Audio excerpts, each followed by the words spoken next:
Ang pagbabudget ay hindi lang simpleng pagtitipid.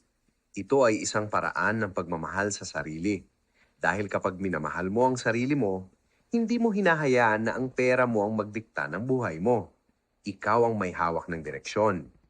Mga katipid, linawin muna natin ang isang bagay. Hindi kakulangan sa pera ang madalas nating problema. Ang totoong problema ay kakulangan sa kontrol. Marami sa atin ang nagtatrabaho ng maayos, masipag, maaga gumigising, minsan overtime pa. Pero bakit pakiramdam natin paikot-ikot pa rin? Susweldo, ngunit mabilis maglalaho ang pera. Dahil kapag wala kang kontrol sa pera mo, wala rin itong direksyon. At kapag walang direksyon ng pera mo, mahirap maabot ang kahit anong pangarap. Kaya mahalagang tandaan dito, ang budgeting ay hindi lang tungkol sa pagtitipid. Ito ay tungkol sa paggamit ng pera bilang device para maabot ang goal mo. At malinaw din ito, ang budgeting ay nakadepende sa pangarap. Iba ang budget ng estudyante, iba ang budget ng may pamilya, iba ang budget ng taong gustong may i-achieve sa buhay. Para mas malinaw natin itong makita, kilalanin natin si Timothy. Si Timothy ay isang merchandiser sa isang grocery, minimum wage earner. Maaga siyang gumigising, buong araw nakatayo, nag-ayos ng shelves, nagbubuhat, inuulit ang parehong routine araw-araw. Naka-bed space siya malapit sa trabaho para makatipid. Hindi siya maluho, hindi rin siya pabaya, pero mabigat ang responsibilidad niya. Si Timothy ay breadwinner, may pamilyang umaasa sa kanya. Buwan-buwan, may kailangang ipadala. Hindi pwedeng kung ano lang ang matira, dahil kadalasan, wala talagang natitira. Bagkus, may automatic na nakalaan para sa pamilya niya. At tulad ng maraming Pilipino, may konti rin siyang utang. May 10,000 pesos siyang utang na pinangtawid noong mga panahong nagipit. Ang kasunduan, 1,000 pesos kada buwan ng bayad. Hindi niya ito ikinahihiya. Ang mahalaga sa kanya, may sistema siya para bayaran ito, hindi takasan. Habang tumatagal, napagtanto ni Timothy ang isang bagay. Kahit anong sipag ko dito, hindi ito habang buhay. Hindi niya minamaliit ang trabaho niya, pero alam niyang kung dito lang siya aasa, walang magbabago. Kaya nagtanong siya sa sarili niya, paano ako aangat?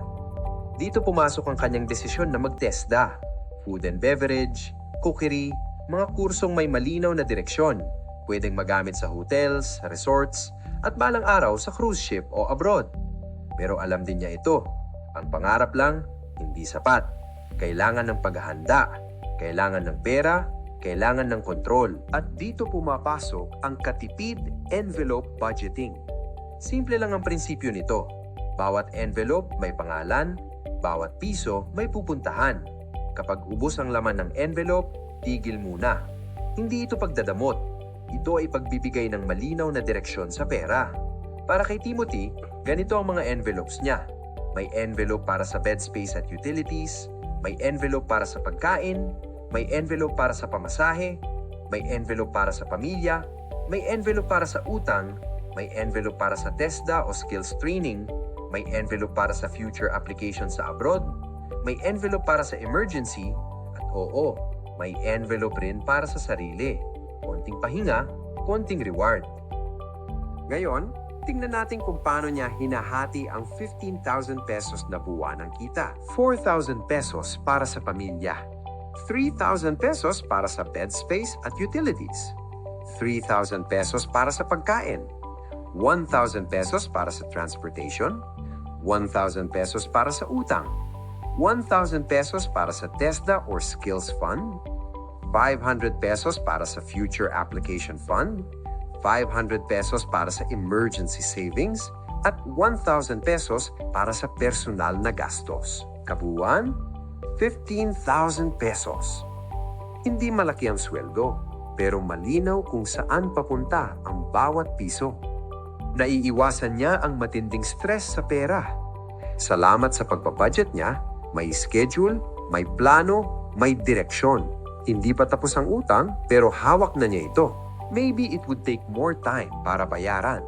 Pero dahil nakaplano na ang pagbabayad dito, wala siyang dapat ikabahala. Matatapos at matatapos din niya ito. Hindi pa siya umaalis ng bansa, pero papunta na siya doon.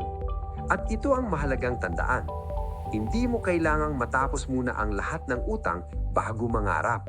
Ang kailangan mo ay isang sistemang marunong magbayad at magtanim sabay. Mga katipid, ang kontrol sa pera ay hindi tungkol sa paghihigpit. Ito ay tungkol sa pagbibigay ng pagkakataon sa sarili mo. Kung kaya ni Timothy, kaya mo rin. Simulan mo sa isang envelope, isang goal, isang desisyon. At doon nagsisimula ang pagmamahal sa sarili sa pamamagitan ng tamang paghawak ng pera. At kung gusto mo pa ng mga ganitong kwentuhan, mag-like, subscribe, follow, at hit mo na din ang notification bell. Mag-comment ka na din kung ano ang mga gusto mo pang pag-usapan.